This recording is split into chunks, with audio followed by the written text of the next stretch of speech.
look, make sure it was still morning. I'm like, yes, it is. It's actually almost 10 o'clock here in the state of Illinois. So I just wanted to come on here.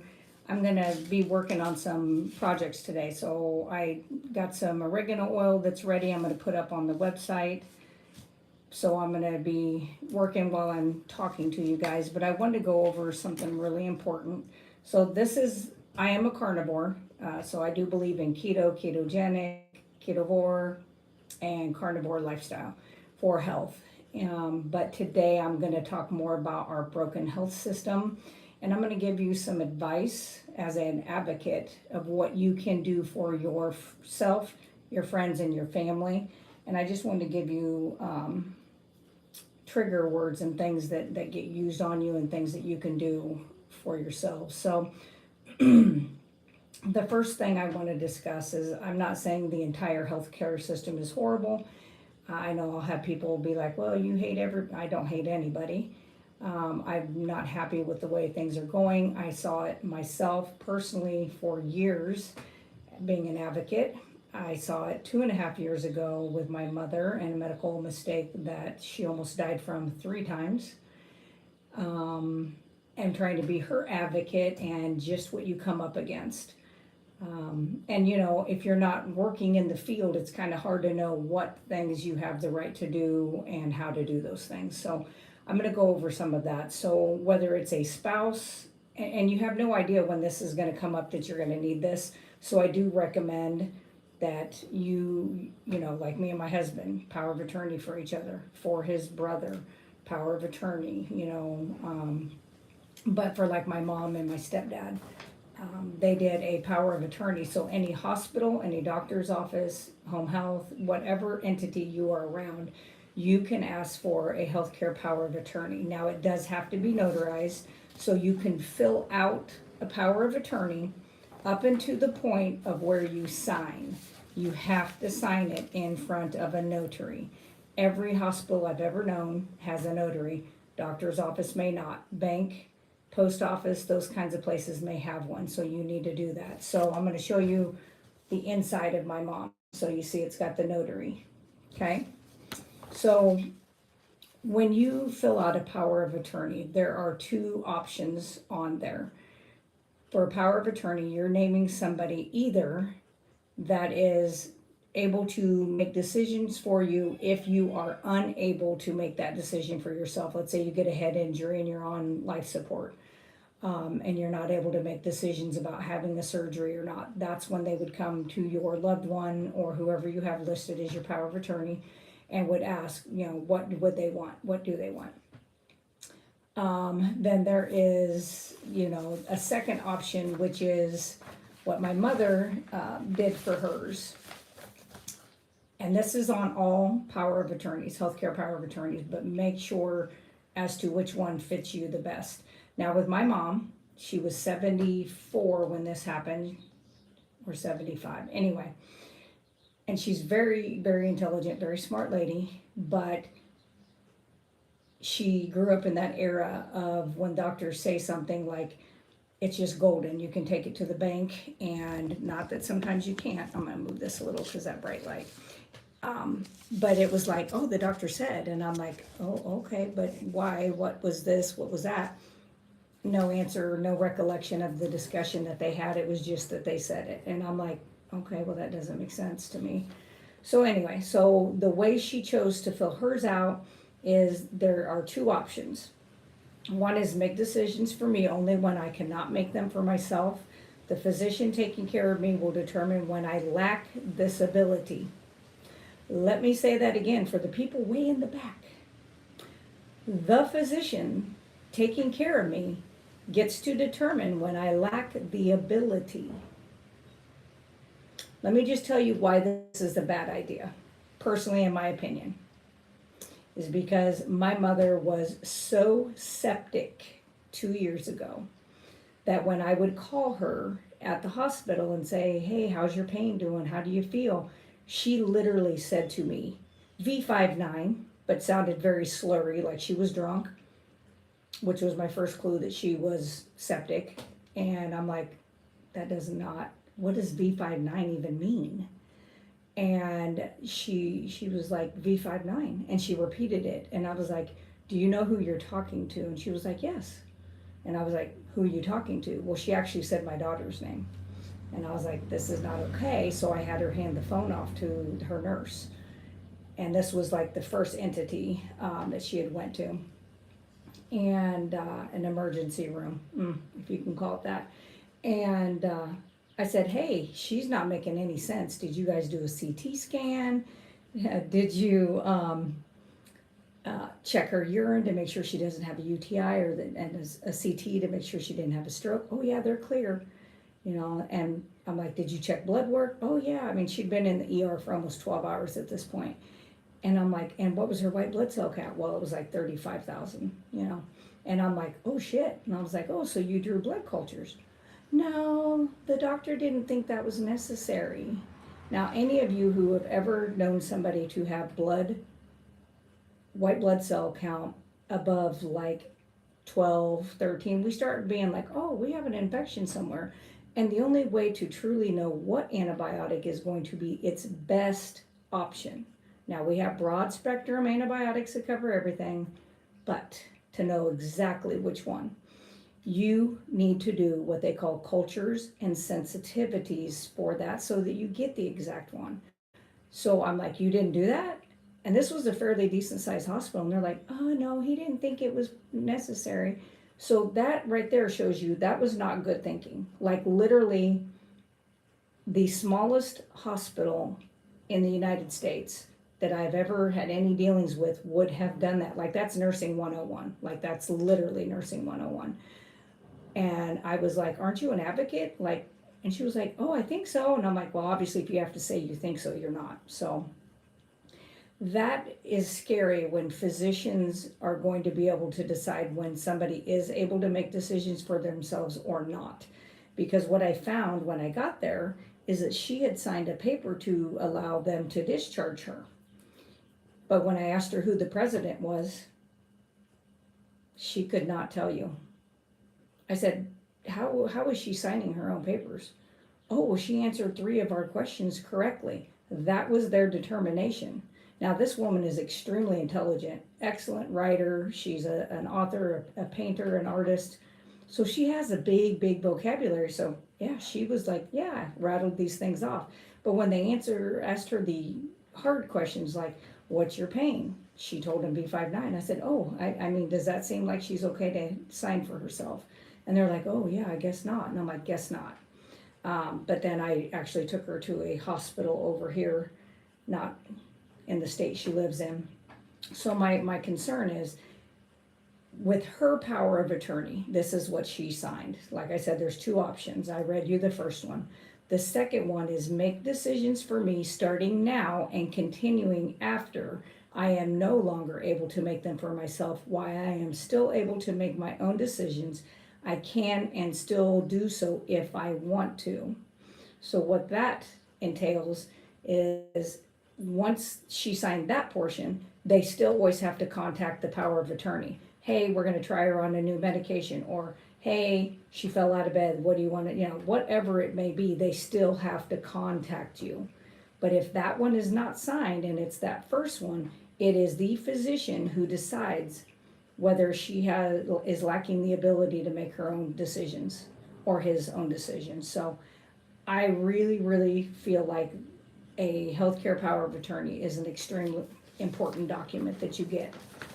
The next document that I'm going to go over, I don't have my copy with me. I have them at work because I show them and I go over them with patients. So whenever you have Medicare, I'm not sure if they do it with Blue Cross Blue Shield or any of the regular ones, but I know with Medicare, if you are in the hospital, home health, nursing home, skilled rehab, whatever it may be, within 2 to 3 days of being discharged, they are supposed to come talk over with you. Do you feel like you're meeting your goals? Is this appropriate, blah, blah, blah. And that's supposed to be like a case manager, social worker, or it could just be the nurse on the floor. It just depends where you're at. And, they go over these things with you.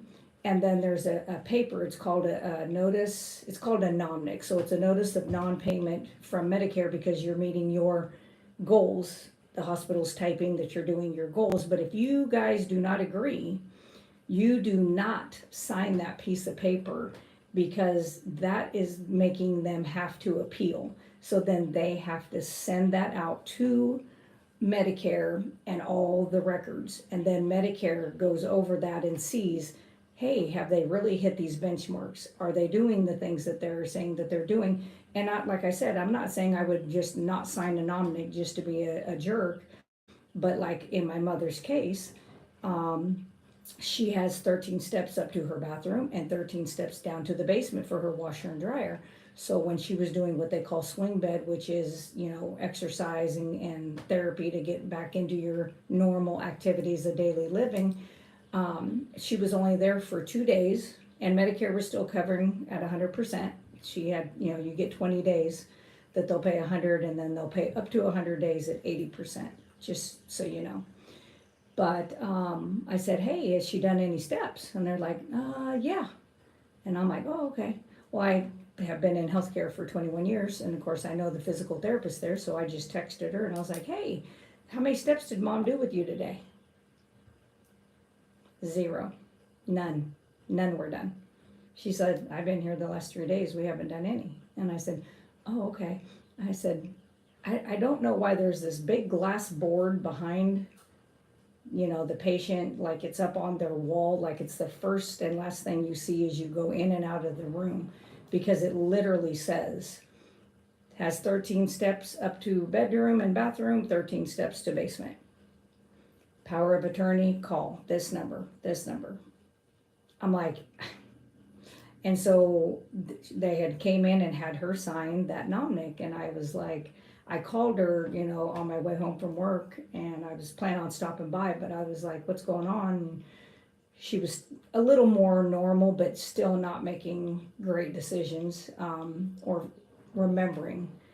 And she was like, I don't know, they had me sign a paper and they told me to call David to come pick me up. And I was like, negatory ghostwriter, no. And so I hung up and called, and I was like, dude, like, you do remember that her power of attorney says this, and I don't remember getting a call, and I had my phone with me at all times. And they were like, yeah, but she's of sound mind. And I said, yeah, read her freaking paper. What does it say? It says this, and you didn't notify me because I'm the one that knows my mother better than you do, and I can tell you, like, no, she's not making sense, or hey mom, tell me my middle name, or hey mom, tell me the first cat I had, or hey mom, tell me who my husband is, what's his name? No, because she could do none of those things. And so when I got in there, I said, trash it, shred it, and let's start over. And then when they brought it in, they were like, well, she's met her goals. And I said, she hasn't done any steps. Oh, she has. I said, she hasn't. I talked to your therapist. We're friends. She has not. I said, so we are not going to sign this, and we are going to appeal this. And of course, it was a Friday. And so they were like, well, that means she'll be here over the weekend. I'm like, yeah, get in therapy. Because I mean, that's kind of what we're here for. And she did pay into, Medicare her entire life. And yeah, she's going to use some of those benefits that she paid for. It's not really a handout. It's kind of a benefit that they paid in for. And so she was like, well, I'll send it, but they're going to deny you. And I said, we'll see. So they sent that in, and within, I think, 7 hours, they said she is staying until you guys complete her therapy and she meets the goals that you and her family had set. So she got, 5 more days of intense therapy, and it made all the difference in the world so that she could go back into her home and not be on the floor. She could use her steps and do what she needed to do. And I was like, that's all we're asking for. So that's just one of the papers that I really think you need to be mindful of. The other, so there's 3. So there's power of attorney, there's what they call the NOMNIC, and that's notice of Medicare non-payment because you've hit your goals, but we just call it NOMNC for short.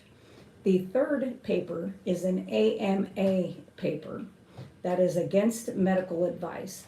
Now, I'm not saying that you should just willy-nilly sign yourself out of the hospital because you're mad at whoever's taking care of you, But you have to have some common sense because there's a lack of it in the healthcare facilities at this point that I've seen, especially the last 3 years. So what that paperwork is, and I'll give you a scenario. I worked with a nurse who got extremely sick, was put in ICU, and was on a ventilator, and was given some IV medication, which in turn started shutting their kidneys down.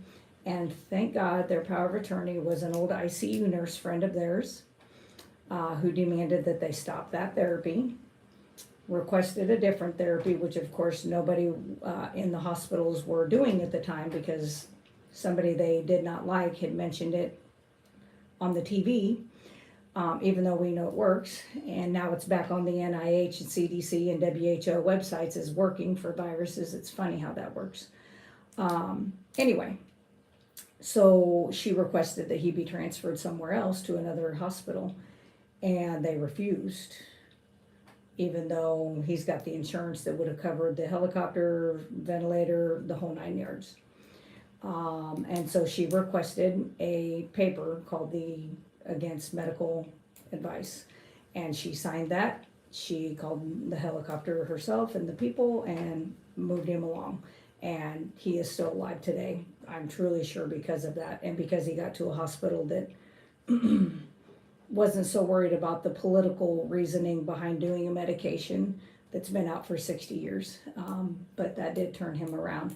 So I've had patients who were under the wrong mindset, like they were coming into the hospital to have a procedure done that they thought they had to have done. Come to find out, they didn't meet any of the criteria to have it done, and in fact, it's going to do harm by even doing it, because anytime you cut on somebody, you're potentially doing harm, and if you're doing it when there's nothing that needs to be taken care of at the time, that's harm. And she says, what do I do? And I said, we're gonna go get this paperwork and you can sign that. And I explained everything to her, and of course the boss comes in and is like, well, if you leave AMA, your insurance doesn't have to pay for the 2 days you were here, or a day, or whatever time frame you've been there. And she says, is that true? And I said, it is true. They do have the right to do that. Haven't seen it in 21 years, but I suppose you could be the first one. Never seen it happen. Because Medicare, quite honestly, they don't care that they're being frauded. They've had instances given to them, documentation, CDs, and they look the other way. So they don't care about that, which is why I always tell them, your name should be changed to Meta, I don't care. So those are the things. You need to be your own advocate. You need to ask questions, take notes. You need to have somebody with you when you go to the doctor's appointments, when you go into a hospital setting. You need to be an advocate that can be with your loved ones or your friends that are not able to make those decisions. Or, you know, when you're scared out of your mind or you're in pain, you're not listening to every single thing that's being said. You just can't. Your brain is like trying to just survive because of the pain or whatever is wrong with you. So you have to have somebody, that is there for you, that doesn't have financial interest. Unfortunately, our medical system is set up so much on financial interest that the care out of healthcare has gotten taken away. So that's really basically what I wanted to go over. Had an issue with a patient's care or lack of care yesterday that I got taken care of, and I had to go, instead of to the hospitalist who had taken care of the person, had to get the primary care physician involved, who at first was like, oh my God, this is horrible, you shouldn't. And I was like, you're questioning? And I said, yeah, I am questioning. I am absolutely questioning what's going on. So I said, just read the notes. Read the notes out loud. While I'm sitting here, just read them out loud to yourself. See if it makes any sense to you. And, as he goes on, he goes, well, they just check marked the wrong boxes. And I was like, keep going. Keep reading. I said, I'm not trying to be a jerk here. I've been doing this for a long time, but I am an advocate, and I'm going to advocate for this patient. And if that means I have to tell her to go to a completely different community and a different hospital and a second opinion, I will. And I said, and I did. tell her that that's what I recommended. And as he just kept reading the notes, he was like, oh, oh, oh. I mean, I don't know how many times he said that, at least 6. And I said, now do you understand? I know I sounded a little cuckoo to you at first, but I said, do you understand now? He goes, it looks like a kindergartner wrote those orders. And the notes don't even make sense. And hey, she didn't even see the specialty doctor that she needed to see while she was in there for 3 days. I said, exactly. And she's sent home that way. And I said, she's 70. I was like, she still matters. You know, she still has a purpose. Like, this is horrible what's being done. And so he got the stuff ordered that needed to be done correctly to help this person be able to manage until she can get done what she needs to get done. And at the end of the conversation, he said, well, thank you. Thank you for being an advocate. And I'm sorry I was an asshole in the beginning. And I said, I don't mind. That's fine. I said, I'd rather you take it out on me than the patient, but I am going to call out bullshit, bad care, inept whenever I see it. Whether it's myself, my mother, my husband, you, anybody, whoever it is, that is the nurse or the job of a nurse, actually. It's just somewhere they have stopped teaching that, I guess. I don't know. But it is part of our scope of practice. So apparently people don't read their scope of practice and what they're supposed to do, and which is too bad. But anyway, so just be mindful that when you go into these institutions, just have somebody with you that has your back and is not in it for any financial backing, okay? So that's the main thing I wanted to do.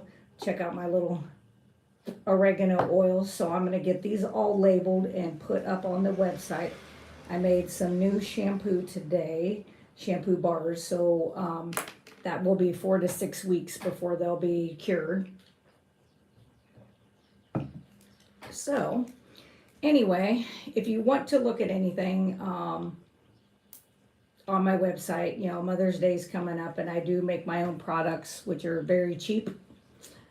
And I did do the math the other day. Somebody was like, well, you're probably making a little money. And I'm like, well, let's see. So I put pen to paper, and you'll see. If you go on my website, very cheap. Anyway, my website's russellbrands.com. If you want to go look at some of the natural products I have up there, a lot of them are tallow products, candles, all kinds of stuff. So, and if you don't, that's okay, because even though I live in a very small area, I have been inundated lately with everybody calling and contacting me to get some of this stuff. There we go. Okay, so anyway. Oh, thank you, Lynn. I like your name. Lynn Tucker Carnivore. That is cool. I like the first comment too, which, yeah, I won't show. Anyway, one of my European mounts deer is fully decorated appropriately. That's all I'll say. Anyway, so you guys, so anyway, you guys have a wonderful day. Thanks for watching. If you know of anybody that has been in this kind of predicament where the healthcare system kind of let them down, where they feel like they either got discharged too soon or they were trying to do things that you did not agree with, or you have a healthcare power of attorney set up to where they don't have to contact you and they get to decide if the person is making sense. And like I said, my mother's extremely smart. She can sound so eloquent. I mean, just a great speaker, 10 times, 100 times better speaker than I am. Words that I'm like, I have no idea. I need a thesaurus to see what the hell that is. So very easy for them to, kind of like Alzheimer's people, where family will recognize like, oh, they said something off, that isn't right. But then people in the medical field, if they don't know them, they don't know that that's not the right answer. So that's the thing. I wish our healthcare system would kind of just implode and start over. Personally, that's just my opinion. but that's what I think. So anyway, I will let you guys go, and please share this out if there is anybody, that needs this information out there. Because it's not being spoken to clearly for people. I've had patients who said, yeah, I signed that nomnic, because I show them when I admit somebody to home health, I take a folder in, I go through all the paperwork and the booklet, and in the very back, I have a nomnic. And I say, now, as we get close to meeting goals, I said, I pull this out, we go over your care plan. You tell me, do you feel like you're hitting your goals? Our therapy thinks you are, I think you are, do you? And if you don't sign this, and then we send everything to Medicare to decide whether they feel like you are meeting your goals or not.